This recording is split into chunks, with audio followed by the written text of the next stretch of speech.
गुना में हुआ है भीषण सड़क हादसा।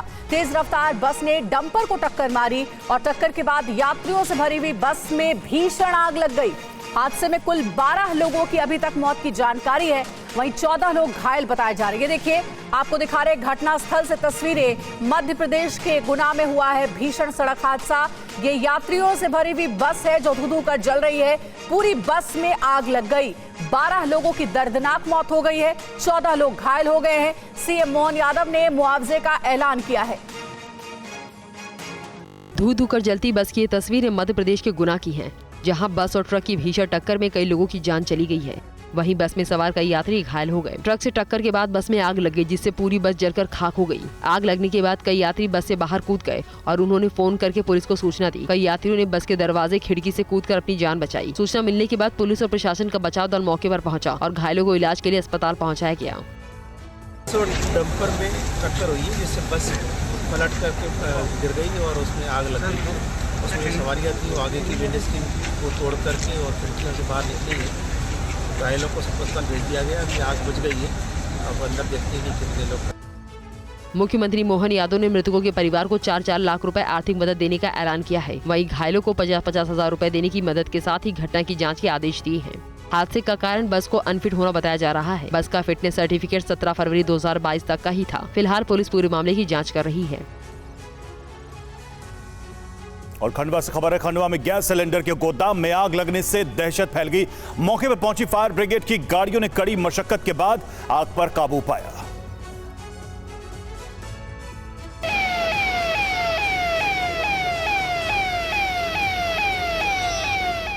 मध्य प्रदेश के खंडवा में अचानक सिलेंडर के गोदाम में आग लगने से चारों तरफ अफरा तफरी मच गई। आसपास के लोग चीख पुकार मचाने लगे। जान बचाने के लिए लोग इधर उधर भागने लगे।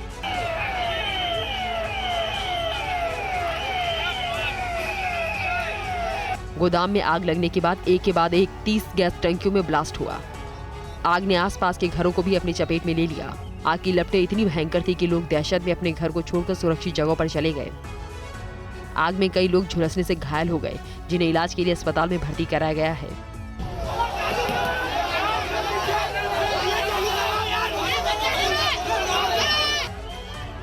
आग बुझाने के लिए फायर ब्रिगेड की 20 से ज्यादा गाड़ियों की मदद ली गई। बताया जा रहा है कि ये गोदाम अवैध रूप से आटा चक्की की ओर से चलाया जा रहा था, जहां एक परिवार गैस रिफिलिंग का कारोबार करता था। इस गोदाम में 150 से ज्यादा सिलेंडर रखे गए थे। प्रशासन ने हादसे की जांच के आदेश दिए हैं। और आज अयोध्या दौरे पर जाएंगे मुख्यमंत्री योगी आदित्यनाथ। हनुमानगढ़ी रामलला के दर्शन भी करेंगे। मंदिर निर्माण कार्य का निरीक्षण करेंगे सीएम योगी।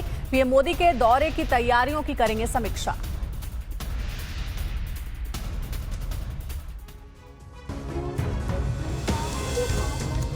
तीस दिसंबर को प्रधानमंत्री के दौरे से पहले आज सीएम योगी अयोध्या पहुंचेंगे। सबसे पहले सुबह 11:30 बजे रामकथा पार्क पहुंचेंगे, जहां से मुख्यमंत्री हनुमानगढ़ी में दर्शन पूजन करेंगे।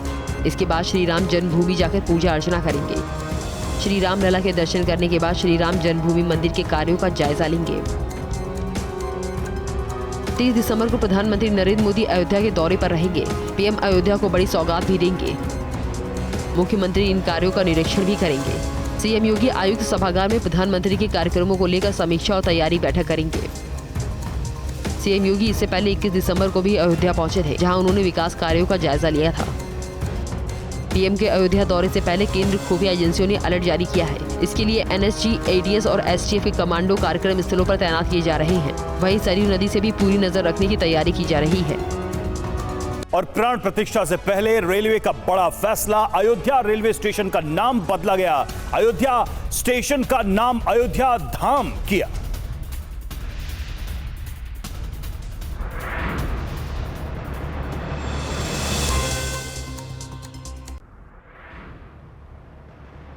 अयोध्या में भगवान रामलला की प्राण प्रतिष्ठा कार्यक्रम से पहले अयोध्या जंक्शन रेलवे स्टेशन का नाम बदल दिया गया है। अब अयोध्या जंक्शन का नाम बदलकर अयोध्या धाम कर दिया गया है। सीएम योगी आदित्यनाथ ने पिछले दिनों अयोध्या दौरे पर रेलवे स्टेशन का निरीक्षण किया था। इस दौरान उन्होंने अयोध्या रेलवे स्टेशन का नाम अयोध्या धाम करने के लिए रेलवे अधिकारियों से बात की थी। बता दें कि पीएम मोदी 30 दिसंबर को अयोध्या जंक्शन के पुनर्विकसित नए भवन का उद्घाटन करने और अयोध्या दिल्ली वंदे भारत ट्रेन को हरी झंडी दिखाएंगे। उनके दौरे से पहले अयोध्या जंक्शन रेलवे स्टेशन का नाम बदलकर अयोध्या धाम कर दिया गया है। अयोध्या जंक्शन का नाम बदलकर अयोध्या धाम रखने पर राम जन्मभूमि मंदिर के मुख्य पुजारी सत्येंद्र दास ने खुशी जाहिर की है। अब बहुत दिनों से मांग रही कि अयोध्या को अयोध्या धाम कहा जाए। बहुत लोगों ने मांग किया लेकिन कुछ हुआ नहीं, लेकिन एक झटके में और एक स्वर में माननीय योगी आदित्यनाथ जी जो हमारे मुख्यमंत्री जी हैं, उन्होंने अयोध्या को अयोध्या धाम कर दिया। ये बहुत अच्छी बात है। अयोध्या धाम स्टेशन हो गया। और 22 जनवरी को राम मंदिर में प्राण प्रतिष्ठा होनी है। हर तरफ राम मंदिर की चर्चा हो रही है, लेकिन क्या आपको पता है कि इसी राम नगरी में एक ऐसा मंदिर है जहां पूरे मंदिर की दीवारों पर रामायण का उल्लेख किया गया है? रिपोर्ट देखिए। रामनगरी अयोध्या में लगभग 8000 मठ मंदिर हैं। सभी मठ मंदिरों का अपना अलग अलग इतिहास और अलग अलग मान्यताएं हैं, लेकिन इसी रामनगरी में एक ऐसा मंदिर है जहां महर्षि वाल्मीकि द्वारा रचित रामायण का उल्लेख पूरे मंदिर में किया गया है। सर्वोत्तम रामायण वाल्मीकि रामायण लिखा गया। सर्वोत्तम रामायण संस्कृत भाषा में वाल्मीकि जी ने वाल्मीकि रामायण कहा। उसके संदर्भ में पूरे वाल्मीकि रामायण वन 24,000 श्लोक में लिखा गया है। दरअसल अयोध्या में महर्षि वाल्मीकि मंदिर है जहां वाल्मीकि रामायण की चौपाइयों को मंदिर की दीवारों पर अंकित किया गया है। ये मंदिर कोई साधारण मंदिर नहीं, सभी तरीके की मनोकामना पूर्ण और वेद शास्त्रों से युक्त है। रामचरितमानस की चौपाइयां और उनका अर्थ वाल्मीकि रामायण भवन दीवारों पर देखने को मिलती है। वाल्मीकि रामायण से युक्त मंदिर दर्शन के लिए आने वाले श्रद्धालुओं को विशेष आकर्षण मंदिर की दीवारें होती है। यहाँ आने वाले श्रद्धालु अपनी श्रद्धा वाल्मीकि जी के प्रति निवेदन करते हैं। इसी मंदिर में वाल्मीकि जी की एक प्रतिमा भी लगी है जिसका नित्य पूजन भी होता है।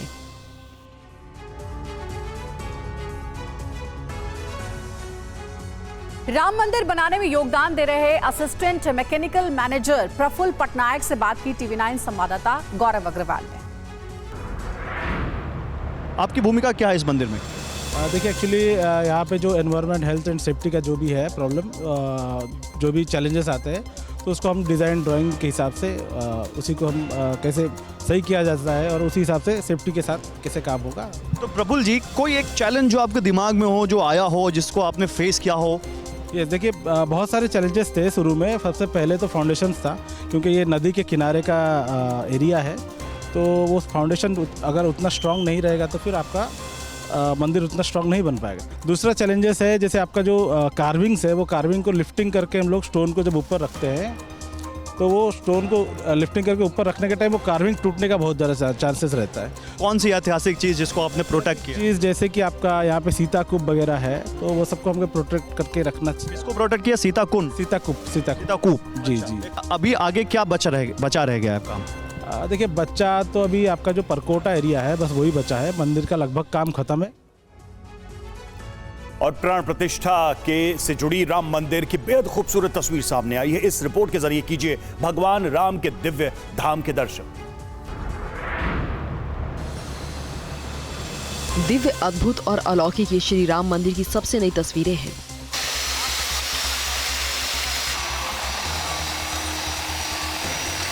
मंदिर की एक एक तस्वीर भव्य और बेहद मनमोहक है।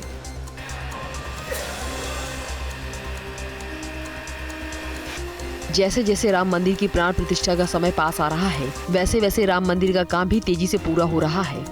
दीवारों पर डिजाइन, नक्काशी और फिनिशिंग लाजवाब है। दरवाजों से लेकर गुंबद तक खूबसूरती बिखरी हुई है। मंदिरों की दीवारों पर हिंदू देवी देवताओं की मूर्तियां बनाई गई हैं। इन तस्वीरों में भगवान गणेश से लेकर माता लक्ष्मी की मूर्ति शामिल है। मंदिर के एक एक पत्थर पर सनातन धर्म की अमिट छाप तौर पर देखी जा सकती है। बता दें कि श्री राम मंदिर में कुल 392 पिलर होंगे। मंदिर का मुख्य प्रवेश द्वार सिंह द्वार होगा। गर्भगृह में 160 और ऊपरी तल में 132 खंभे होंगे, जबकि मंदिर में 12 द्वार होंगे। वहीं TV9 भारतवर्ष के पास निर्माणधीन राम मंदिर की रात की तस्वीरें आई हैं। इन तस्वीरों में श्री राम जन्मभूमि रोशनी से जगमगाती नजर आ रही है। राम मंदिर में मार्बल फिटिंग करने वाली टीम के इंजीनियर से बात की हमारे संवाददाता गौरव अग्रवाल ने। मंदिर निर्माण को लेकर उन्होंने क्या बताया, दिखाते हैं आपको इस रिपोर्ट में। राघव जी, आप क्या करते हैं, पहले हमारे दर्शकों को बताएं।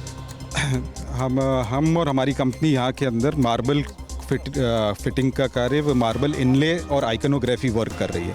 आइकनोग्राफी वर्क जिसको एक अंग्रेजी शब्द है, जिसको हिंदी के अंदर आप उत्कीर्ण कह सकते हैं, जिसको पत्थर के ऊपर घड़ाई का कार्य किया जाता है। भगवान मर्यादा पुरुषोत्तम श्री राम के मंदिर के अंदर जो कार्य हो रहा है उसके अंदर इनले का कार्य किया जा रहा है, जो कि फ्लोर के अंदर 15 mm मोटाई के साथ में इनले का कार्य हो रहा है, जो कि एक बहुत ही स्पेशल आर्ट है और एक स्पेशल तरीके से किया जा रहा है, ये ध्यान में रखते हुए कि हज़ारों साल तक ये मंदिर यहीं विराजमान रहेगा। और इसके अच्छा, ये कौन सी तकनीक है जिसमें 1 इंच लोहा नहीं लग रहा, कोई सीमेंट नहीं लग रहा और उसके बाद भी इतना बड़ा विशाल मंदिर खड़ा हो रहा है? देखिए, जैसा कि साइंस बताती है कि हर चीज़ की एक लाइफ होती है, स्टील की एक लाइफ होती है, कंक्रीट की एक लाइफ होती है, पत्थर ही एक ऐसा चीज़ है जो भगवान ने और मदर नेचर ने हमारे को दिया है जिसकी कोई लाइफ नहीं होती है। और आरएसएस के गढ़ में कांग्रेस की महा रैली, बड़ी खबर, कांग्रेस स्थापना दिवस पर नागपुर में रैली, कांग्रेस के दिग्गज होंगे इस रैली में शामिल।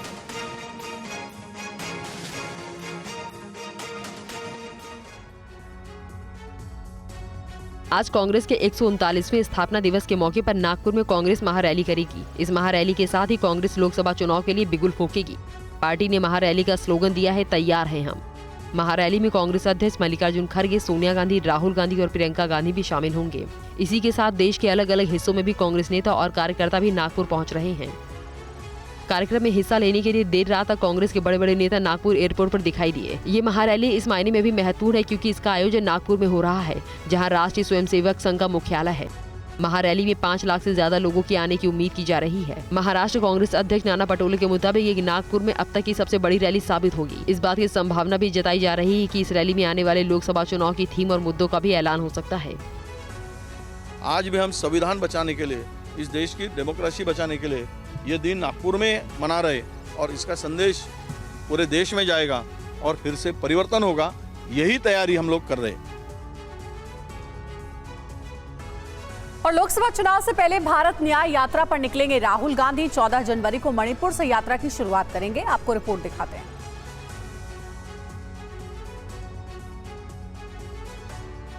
भारत जोड़ो यात्रा के बाद अब कांग्रेस भारत न्याय यात्रा निकालने जा रही है। यात्रा 14 जनवरी से 20 मार्च तक होगी। इस यात्रा का रूट पूर्वोत्तर राज्य मणिपुर से शुरू होकर मुंबई तक होगा।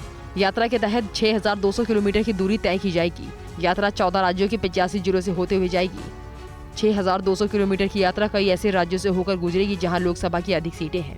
जिन राज्यों से भारत न्याय यात्रा गुजरेगी वहां से लोकसभा की 355 सीटें आती हैं। लोकसभा चुनाव से पहले इस यात्रा का कांग्रेस के नजरिए से काफी महत्व होगा। सूत्रों की माने तो 2019 के चुनावों में पार्टी की न्यूनतम आय योजना को न्याय देने वाली प्रियंका गांधी ने इस यात्रा को भारत न्याय यात्रा नाम देने में अहम भूमिका निभाई है। उधर केंद्रीय मंत्री अनुराग ठाकुर ने भारत न्याय यात्रा निकालने के कांग्रेस के फैसले पर तंज कसते हुए कहा, 1984 के दंगा पीड़ित सिखों के साथ अन्याय करने वाले न्याय की बात कर रहे हैं। वो न्याय क्या दिलाएंगे जिनके अपने राज्य में 84 के दंगे हुए हों और कई वर्षों तक सिखों के दंगों को न्याय नहीं दिला पाए। और जेडीयू राष्ट्रीय कार्यकारिणी की बैठक से पहले पटना से दिल्ली तक हलचल तेज हो गई है। आज दिल्ली में पार्टी पदाधिकारियों की बैठक में नीतीश कुमार भी शामिल होंगे। आज से राजधानी दिल्ली में जेडीयू की 2 दिन की राष्ट्रीय कार्यकारिणी की बैठक होने वाली है। पार्टी पदाधिकारियों की बैठक आज शाम 4 बजे जंतर मंतर के पास पार्टी मुख्यालय में होगी। राष्ट्रीय कार्यकारिणी की बैठक कल 29 दिसंबर को सुबह 11:30 बजे से कॉन्स्टिट्यूशन क्लब में होगी। उसके बाद दोपहर 3 बजे से जेडीयू के राष्ट्रीय परिषद की बैठक होगी। बैठक में बिहार के मुख्यमंत्री नीतीश कुमार भी मौजूद रहेंगे। इस बैठक को बिहार की राजनीति के लिए काफी अहम माना जा रहा है। जेडीयू की इस बैठक में इंडिया गठबंधन के बीच सीटों के बंटवारे का भी रास्ता साफ हो सकता है। साथ ही ऐसी उम्मीद की जा रही है कि जेडीयू के नेतृत्व परिवर्तन को लेकर बड़ा फैसला हो सकता है। जेडीयू में असमंजस की स्थिति बनी हुई है। पार्टी के कार्यकर्ता और नेता पार्टी के भविष्य को लेकर चिंतित हैं। कल शाम पटना में जेडीयू के कुछ विधायकों ने पार्टी के वरिष्ठ नेता विजेंद्र यादव से उनके आवास पर मुलाकात की। विजेंद्र यादव ने सभी विधायकों को भरोसा दिया कि पार्टी में कोई बड़ा उलटफेर नहीं होने जा रहा है।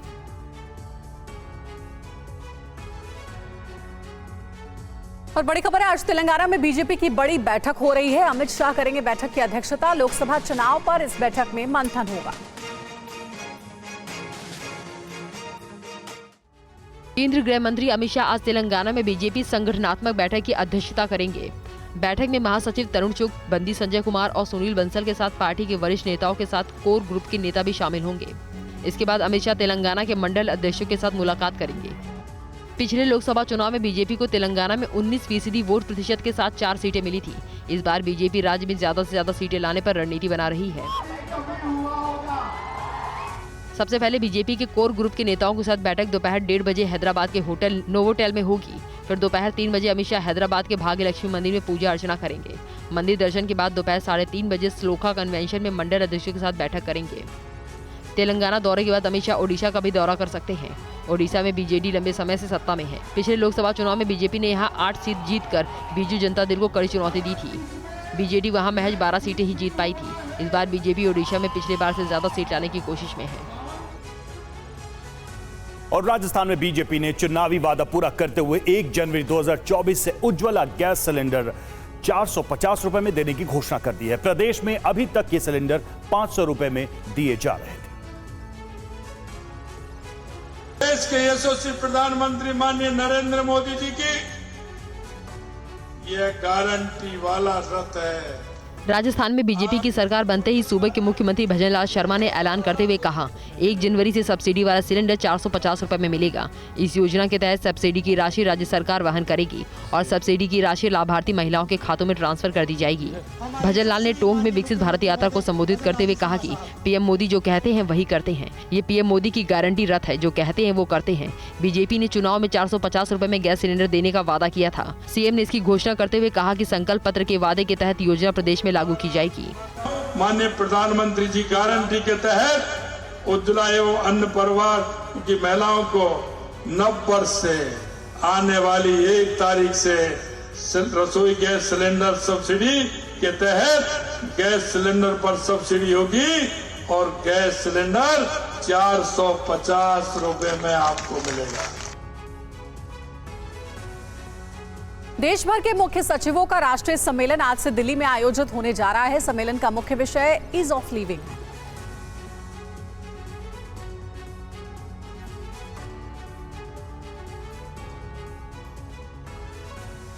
पीएम नरेंद्र मोदी दिल्ली में होने वाले मुख्य सचिव के 3रे राष्ट्रीय सम्मेलन की आज अध्यक्षता करेंगे। 2 दिवसीय सम्मेलन 28 और 29 दिसंबर को होगा। इस आयोजन का मुख्य विषय जीवन की सुगमता यानी ईज ऑफ लिविंग है। ये इस तरह का 3रा सम्मेलन है। पहला पिछले साल जून 2022 में धर्मशाला और दूसरा जनवरी 2023 में दिल्ली में आयोजित किया गया था। सम्मेलन पर पीएमओ ने कहा कि सरकारी संघवाद के सिद्धांत को लागू करने के प्रधानमंत्री के दृष्टिकोण को प्रेरित होकर केंद्र और राज्य सरकारों के बीच सहभागी शासन और साझेदारी को प्रोत्साहित करने के लिए मुख्य सचिवों का राष्ट्रीय सम्मेलन आयोजित किया जाता है। इस सम्मेलन में केंद्र सरकार के प्रतिनिधि, मुख्य सचिव और सभी राज्यों और केंद्र शासित प्रदेशों के वरिष्ठ अधिकारियों सहित 200 से अधिक लोग हिस्सा लेंगे। सम्मेलन में भूमि और संपत्ति, बिजली, पीने का पानी, स्वास्थ्य और स्कूली शिक्षा को कैसे बेहतर करें, इस पर चर्चा होगी। इसके अलावा बैठक में साइबर सुरक्षा और आर्टिफिशियल इंटेलिजेंस पर भी चर्चा होगी। सतलुज यमुना लिंक नहर विवाद पर आज हरियाणा और पंजाब के मुख्यमंत्रियों के बीच बैठक होगी। शाम 4 बजे होने वाली इस बैठक की अध्यक्षता केंद्रीय मंत्री गजेंद्र सिंह शेखावत करेंगे।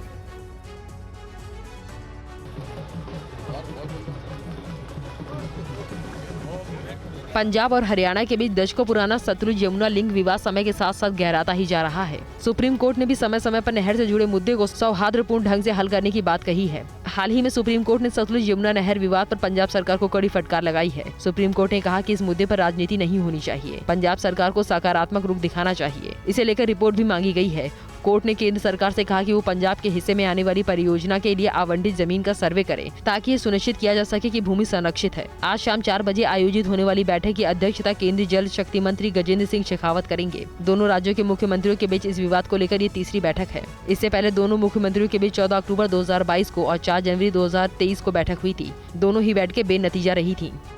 उत्तर भारत के कई शहरों में आज कोहरे का कोहराम दिखा। दिल्ली एनसीआर में विजिबिलिटी कम रही, जिससे लोगों को परेशानी हुई।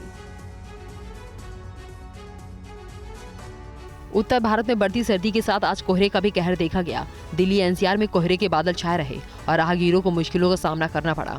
दिल्ली के कुछ इलाकों में विजिबिलिटी 50 मीटर के आसपास रही। कम विजिबिलिटी के चलते गाड़ियों की रफ्तार धीमी हो गई, जिसके चलते कई जगह पर जाम जैसी स्थिति बन गई। चारों तरफ घना कोहरा छाया हुआ है, जिसके चलते लोगों को गाड़ी चलाने में दिक्कतों का सामना करना पड़ रहा है। लोग गाड़ी की पार्किंग लाइट जलाकर सफर करने को मजबूर नजर आ रहे हैं, क्योंकि कुछ भी साफ नजर नहीं आ रहा है। इसी तरह की तस्वीरें दिल्ली के इलाकों में देखने को मिल रही है, जहां पर लोग पार्किंग लाइट जलाकर सफर करने को मजबूर है। क्योंकि विजिबिलिटी 50 मीटर के आसपास है। मौसम विभाग ने दिल्ली, एनसीआर, उत्तर प्रदेश, राजस्थान और हरियाणा सहित तमाम उत्तर भारत में कोहरे का अलर्ट जारी किया है।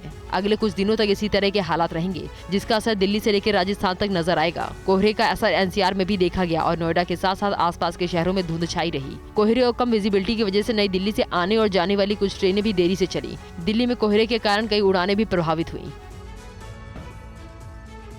खबर जयपुर से। जयपुर में लड़की को कुचलने का सनसनीखेज मामला सामने आया और इस मामले में आरोपी मंगेश को पुलिस ने गिरफ्तार कर लिया है। 25 दिसंबर की शाम को शराब के नशे में आरोपी ने एक युवती की कार से कुचलकर हत्या कर दी थी। जयपुर में 25 दिसंबर की शाम एक रेस्तरां के सामने एसयूवी से कुचलकर महिला की हत्या कर दी गई। तस्वीरों में साफ देखा जा सकता है कि पहले आरोपी मंगेश अरोड़ा ने मृतका उमा सुथार पर अपनी एसयूवी चढ़ाने की कोशिश की और फिर उसे बुरी तरह कुचल दिया। वहीं पुलिस ने कार्रवाई करते हुए आरोपी मंगेश को गिरफ्तार कर लिया है। टीमें बनाकर दबिशें दी गई। यहाँ मालवीय नगर में, जगतपुरा में, मानसरोवर में, अजमेर, गंगानगर, सूरतगढ़ टीमें रवाना की, जिसमें मुलजिम को टीमों ने अथक प्रयास करके आज मुलजिम मंगेश को दस्तयाब कर लिया है। इस बीच पुलिस वारदात में इस्तेमाल की गई गाड़ी तक पहुंच गई है। इस गाड़ी पर विधायक लिखा हुआ है। पुलिस अब इसकी भी जांच कर रही है। पुलिस ने आरोपी के पास से कैश भी बरामद किया है। इस घटना में उमा का एक दोस्त भी जख्मी हुआ है, जिसका इलाज चल रहा है। ये घटना जयपुर के गिरधर मार्ग की है। पुलिस के मुताबिक उमा सुथार और राजकुमार सोमवार रात एक रेस्टोरेंट के बाहर क्रिसमस की पार्टी मनाने के लिए गए थे, जहां आरोपी ने उमा पर कमेंट्स किए। उसके बाद दोनों के बीच झगड़ा शुरू हुआ था। और राजस्थान के झालावाड़ में गैंगरेप की घटना ने सनसनी फैला दी है। पुलिस ने एफआईआर दर्ज कर मामले की जांच शुरू कर दी है। राजस्थान के झलवाड़ में एक महिला के साथ गैंगरेप का सनसनीखेज मामला सामने आया है। महिला कचरा चुनने का काम करती है। कचरा चुनने के दौरान ही दो बदमाश महिला को उठा ले गए और उसके साथ गैंगरेप किया। पन्नी बिन्ने निकले थे बाहर, गांव में जा रहे थे तो 2-3 लड़की थी साथ में, 6 जने थी हम मिलके। तो मेरे साथ 2-3 जने थे लड़के और उसके बाद में लड़कियों ने इधर दिन के हम बाहर निकल रहे थे तो इतने में 5 लड़के आए तो उनने बोले कि तेरे कट्टे में क्या है ऐसा। तो हमने बताया तो कुछ भी नहीं निकला उसमें। फिर इतने में उन छोरियों जो भागे हाथ पकड़ लिया तो 2-3 ही छोरियों उसने जो हाथ छटका तो मेरे साथ में उनने गला पकड़ लिया उनने। अच्छा। तू चल रही कि नहीं चल रही तू? तो मेरे साथ में जबरदस्ती 2 लोगों ने करा और छोरी उनके साथ में भाग गए 3 लड़के और कि उसको मत छोड़ना।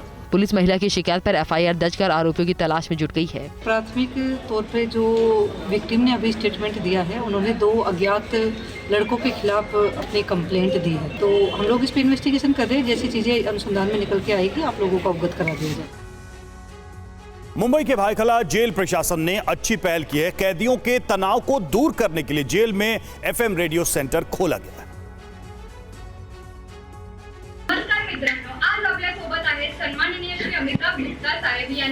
ये तस्वीरें किसी रेडियो स्टेशन की नहीं बल्कि मुंबई के भायखला जेल की है, जहां कैदियों के लिए एफएम रेडियो सेंटर खोला गया है। जेल में रेडियो सेंटर के जरिए कैदियों को सुबह भजन सुनाए जाएंगे, वहीं दोपहर में फिल्मी गाने सुनने को मिलेंगे। इस दौरान जेल में कुछ दूरी पर म्यूजिक सिस्टम रखे जाएंगे। फिलहाल इसकी शुरुआत मुंबई की भायखला जेल से हो गई है। धीरे धीरे महाराष्ट्र की सभी जेलों में एफएम रेडियो सेंटर खोले जाएंगे। इन सेंटरों में बाकी सब कुछ होगा, बस रेडियो नहीं होगा। हर बैरक के बाहर एक बॉक्स रखा रहेगा। कोई भी कैदी उस बॉक्स में अपने नाम के साथ उस गाने की लाइन लिखकर डाल देगा जिसे उसे सुनना है। रेडियो जॉकी के पास गाने की फरमाइश की ये चिट जाएगी। कैदी का नाम लेकर फिर उस फिल्मी गाने को ऑन एयर कर दिया जाएगा। फिलहाल कुछ कैदियों को इसकी ट्रेनिंग दी जा रही है ताकि अंडर ट्रायल रेडियो जॉकी कैदी जब कभी जमानत पर रिहा हो तो दूसरा कैदी रेडियो जॉकी के रोल में रहे। और रूसी राष्ट्रपति पुतिन ने पीएम मोदी की तारीफ की। विदेश मंत्री एस जयशंकर के साथ हुई मुलाकात में तारीफ की। रूस यूक्रेन मुद्दे को हल करने के लिए पीएम मोदी हर समय तैयार, ये पुतिन ने कहा है। पीएम मोदी शांतिपूर्ण तरीके से हल करना चाहते हैं। पुतिन ने पीएम मोदी को रूस आने का न्योता दिया। मॉस्को में एस जयशंकर और पुतिन के बीच हुई मुलाकात। Complex developments, including the flashpoints like the sea chain in Ukraine. विदेश मंत्री एस जयशंकर 5 दिन के रूस दौरे पर हैं। इस दौरान कल विदेश मंत्री एस जयशंकर की मुलाकात रूस के राष्ट्रपति व्लादिमीर पुतिन से हुई। इस दौरान पुतिन ने प्रधानमंत्री मोदी को रूस आने का न्योता भी दिया। पुतिन ने जयशंकर से कहा कि हमें अपने मित्र प्रधानमंत्री मोदी को रूस में देखकर खुशी होगी। इस दौरान जयशंकर ने रूसी राष्ट्रपति पुतिन को प्रधानमंत्री मोदी का खत भी सौंपा। इस खत में पीएम मोदी ने हाल के ही दिनों में दोनों देशों के बीच बड़े सहयोग और प्रगति को लेकर खुशी जाहिर की। पुतिन से मुलाकात से पहले विदेश मंत्री जयशंकर की मुलाकात रूस के विदेश मंत्री सर्गेई लावरोव से हुई। दोनों नेताओं ने बातचीत के बाद ज्वाइंट प्रेस कॉन्फ्रेंस की। उस दौरान एस जयशंकर ने कहा कि उन्हें विश्वास है कि प्रधानमंत्री मोदी और राष्ट्रपति पुतिन अगले साल वार्षिक शिखर सम्मेलन में मिलेंगे। दोनों नेता लगातार एक दूसरे के संपर्क में हैं।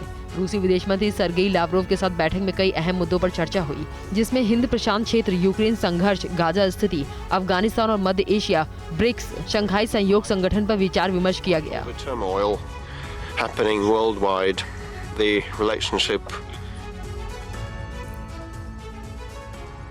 गाजा के खान यूनिस में आईडीएफ पर हमला हुआ। हमास के हमले में आईडीएफ का टैंक तबाह हो गया। अल-कस्साम ब्रिगेड ने जारी किया हमले का वीडियो। इजरायल हमास जंग में आईडीएफ की सेना कहर बरपा रही है। गाजा में मरने वालों की संख्या 21,000 से ज्यादा हो गई है। आईडीएफ ग्राउंड ऑपरेशन के साथ साथ ड्रोन से भी हमला कर रही है। वेस्ट बैंक में ड्रोन हमले में 6 फिलिस्तीनी नागरिकों के मारे जाने की खबर है। उधर दक्षिणी गाजा के खान यूनिस शहर में हमास की अल-कस्साम यूनिट ने इजरायली सेना के काफिले पर हमला बोल दिया। हमले में आईडीएफ का बख्तरबंद वाहन तबाह हो गया। हमास ने हमले का वीडियो जारी कर आईडीएफ को वापस लौटने को कहा।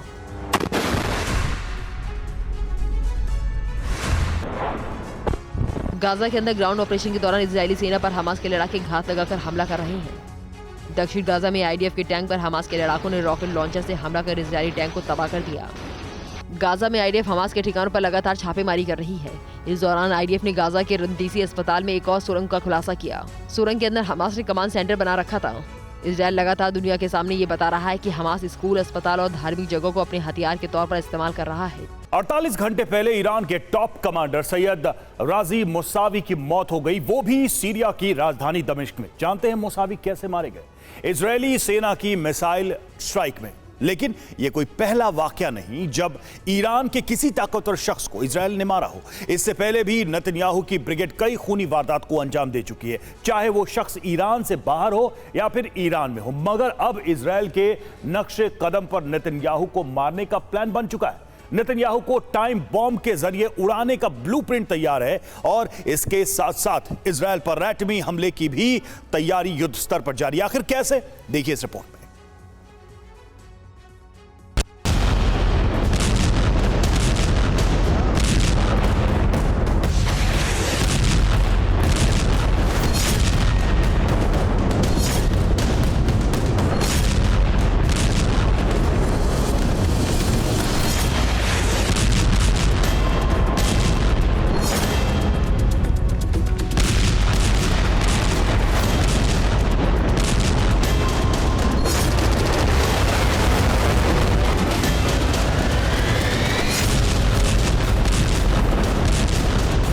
तीन साल, 3 टारगेट, 3 देश और 3 खूनी वारदात, वो भी 3 अलग अलग तरीकों से।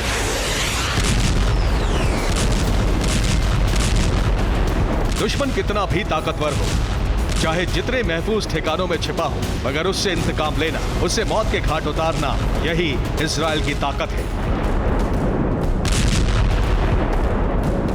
इसी आक्रामक तेवरों के लिए वो जाना जाता है, यानी दुश्मन का हर हाल में खात्मा।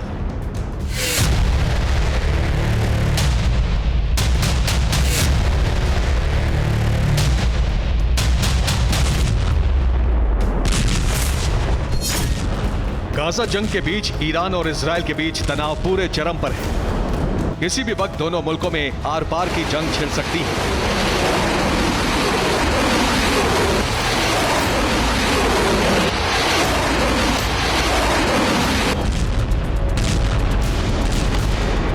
और जानते हैं इसके पीछे की वजह क्या है? बीते 3 सालों में ईरान के 3 ताकतवर शख्स की मौत।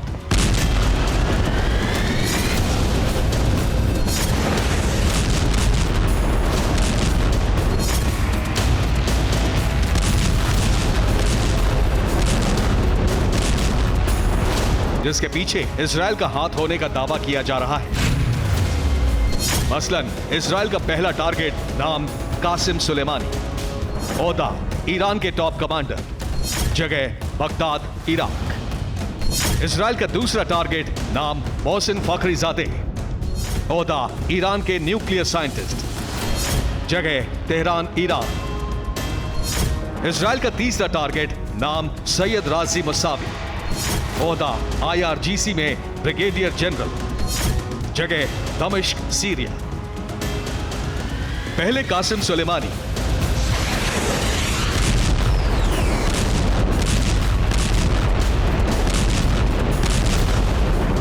फिर मोहसिन फखरीजादह,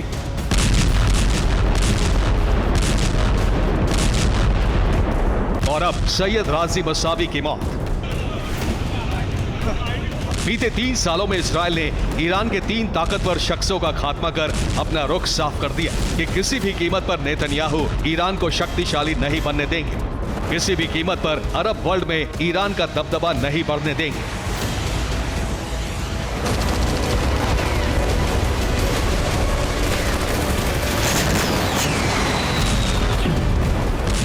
लेकिन अब सुलेमानी, फखरीजादह और मौसावी तीनों की मौत का बदला लेने के लिए ईरान खुल्लम खुल्ला ऐलान कर चुका है। दावा तो यहां तक किया जा रहा है कि ईरान जल्द ही इजराइल के खिलाफ मिलिट्री ऑपरेशन शुरू करेगा। इसके लिए प्रेसिडेंट रईसी ने तेहरान में टॉप सीक्रेट मीटिंग भी की है, जिसमें IRGC के कमांडर और प्रॉक्सी संगठन के लीडर शामिल हुए। IRGC के मोहम्मद रेजा जाहिदी को सैन्य ऑपरेशन की जिम्मेदारी दी गई है। सैयद राजी मसावी की मौत के बाद मोहम्मद रेजा जाहिदी ही वो शख्स है जो ईरान की तरफ से सीरिया और लेबनान के प्रॉक्सी संगठनों से कोऑर्डिनेट करेंगे।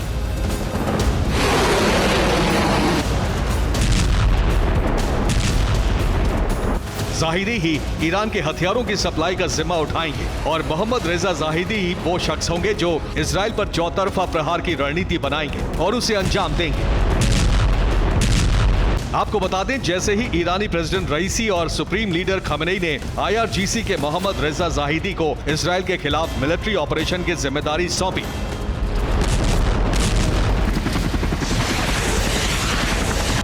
उसके चंद घंटों बाद ही IRGC की तरफ से एक वीडियो जारी किया गया, जिसमें ईरान के प्रतिशोध का ब्लूप्रिंट था।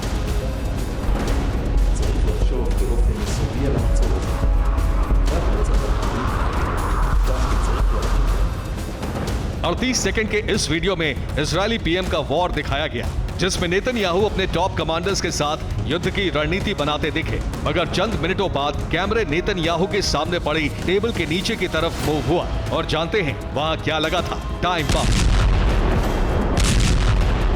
मतलब साफ है, जिस तरह इजरायल ने अमेरिका के साथ मिलकर ईरान के टॉप कमांडर्स और न्यूक्लियर साइंटिस्ट को मारा, ठीक वैसे ही अब ईरान का टारगेट सिर्फ एक है, इजरायल के प्रधानमंत्री बेंजामिन नेतन्याहू।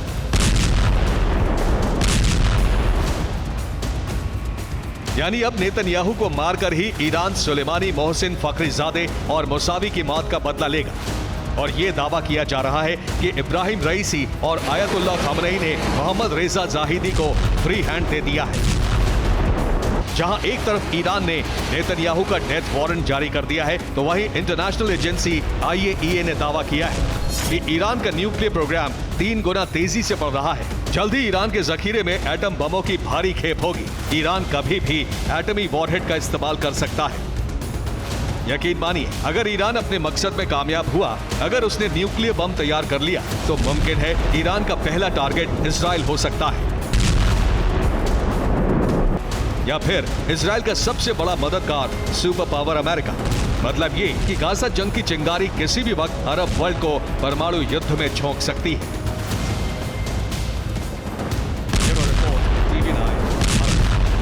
मरिंका से जीत का आगाज हुआ है और अब यूक्रेन के कई और इलाकों पर कब्जे की तैयारी है। रूस ये जानता है कि यूक्रेन में दूसरी जीत हासिल करने से पहले ही नाटो की तरफ से यूक्रेन को हार से बचाने की कोशिशें तेज हो जाएंगी। इसलिए रूस ने नाटो से निपटने की तैयारी भी शुरू कर दी है। आपको दिखाते हैं इससे जुड़ी एक रिपोर्ट।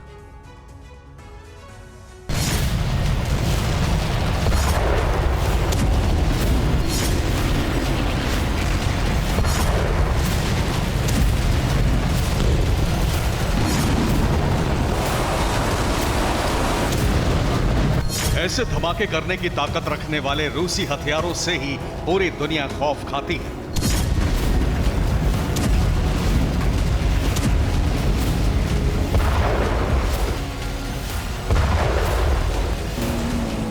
धरती के एक बड़े हिस्से को भस्म करने की कुव्वत रखने वाले परमाणु हथियारों की वजह से ही रूस का नाम दुनिया के शक्तिशाली देशों में शुमार है।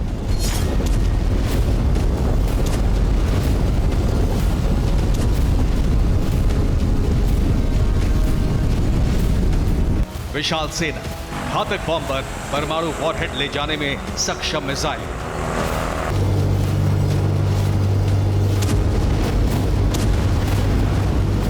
समंदर से लेकर आसमान तक तबाही मचाने की शक्ति की वजह से ही पुतिन नेटो को अकेले चुनौती देते रहे।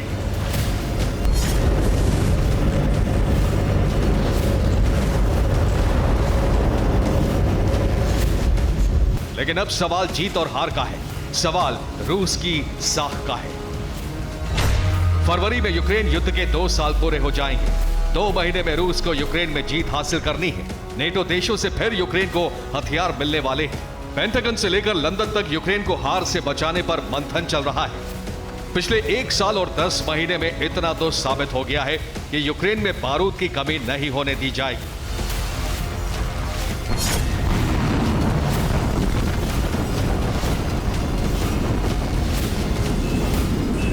यूक्रेन जब जब हार की कगार पर पहुंचेगा, नेटो देशों से कई हथियार लेकर कई कार्गो विमान पोलैंड के लिए उड़ान भरेंगे। पुतिन के वॉर रूम में 2 दिन पहले यूक्रेन विजय से जुड़ी तमाम अड़चनों पर चर्चा की गई। सीक्रेट मीटिंग से जुड़ी जो जानकारी सामने आई है, उसके मुताबिक यूक्रेन में सेना अपना मिशन तेज करेगी। यूक्रेन को टुकड़ों में बांटने की रणनीति बनी। Strategic rocket force war mode में रहेगी। एरोस्पेस फोर्स भी हाई अलर्ट पर रहेगी। स्ट्रैटेजिक रॉकेट फोर्स और एरोस्पेस फोर्स को यूरोप की घेराबंदी का आदेश दिया गया है। यानी यूक्रेन को जीतने के लिए नेटो पर दबाव बनाने का प्लान तैयार हुआ है।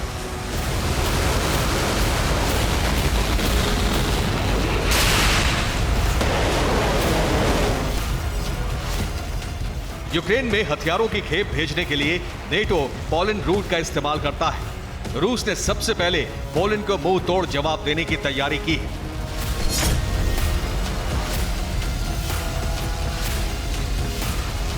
बेलारूस के राष्ट्रपति लुकाशेंको ने इसका खुलासा किया है। रूस से सामरिक परमाणु हथियारों की खेप भेजी गई है। लॉन्ग रेंज की मिसाइल में लोड होने वाले परमाणु वॉरहेड भेजे गए हैं। बेलारूस में रूस की इस्कंदर मिसाइलों का जखीरा मौजूद है। बेलारूस में रूस का Su-30 MiG-31K तैनात है। बेलारूस को पलटवार से बचाने के लिए रूस ने यहां एयर डिफेंस सिस्टम S-400 को बहुत पहले ही तैनात कर दिया था।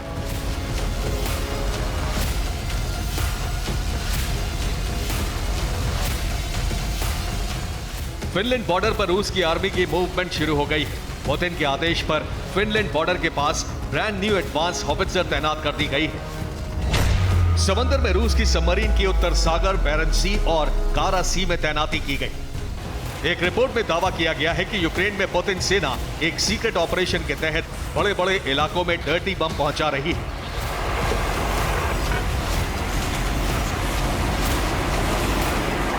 इन तैयारियों का मकसद पहले यूक्रेन के पूर्वी हिस्से को जीतकर वहां चुनाव कराना है और उसके बाद ऑपरेशन यूरोप शुरू होगा। यानी यूक्रेन के मददगारों से बदलेगा एक्शन।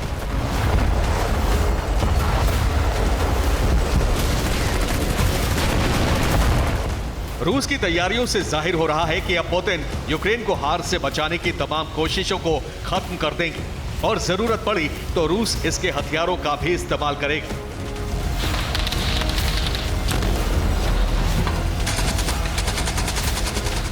इस पूरी प्लानिंग का पहला चरण यूक्रेन को घुटनों पर लाना है। इसके लिए पुतिन की सेना ने मरीनका जीतने के बाद अब खेरसोन को घेर लिया है। खेरसोन में MLRS BM-21 ग्रैड जैसे हथियारों से हमले हो रहे हैं।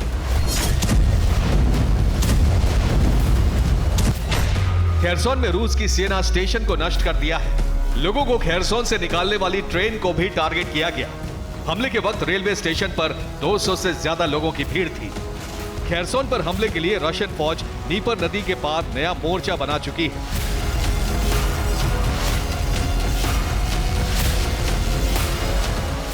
रूस की कोशिश एक तरफ यूक्रेनी फौज को डॉनबास और लुहांस्क से 300 किलोमीटर दूर करना है, तो वहीं खेरसोन पर कब्जा करके यूक्रेनी सेना क्रीमिया से बहुत दूर करना है।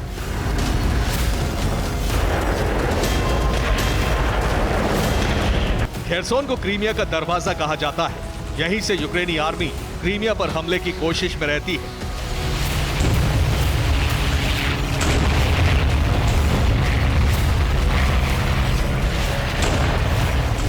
रूस ने एक बार फिर कामिकाज़े ड्रोन से हमला तेज कर दिया है।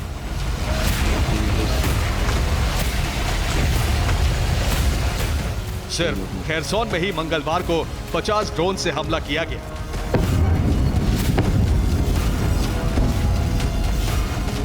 रूस में मार्च में चुनाव होंगे और फरवरी में युद्ध के 2 साल पूरे होंगे। अब पुतिन के लिए ये दोनों महीने बेहद अहम हैं। पुतिन यूक्रेन को कई टुकड़ों में बांटने की कोशिश में है। साथ ही यूक्रेन के कब्जे वाले इलाकों में चुनाव भी कराए जाएंगे। यही वजह है कि अब रूस की सेना कम से कम समय में ज्यादा से ज्यादा तबाही मचाकर यूक्रेन के कई इलाकों पर कब्जे की कोशिश में है। Bureau report, TV9 Bharat.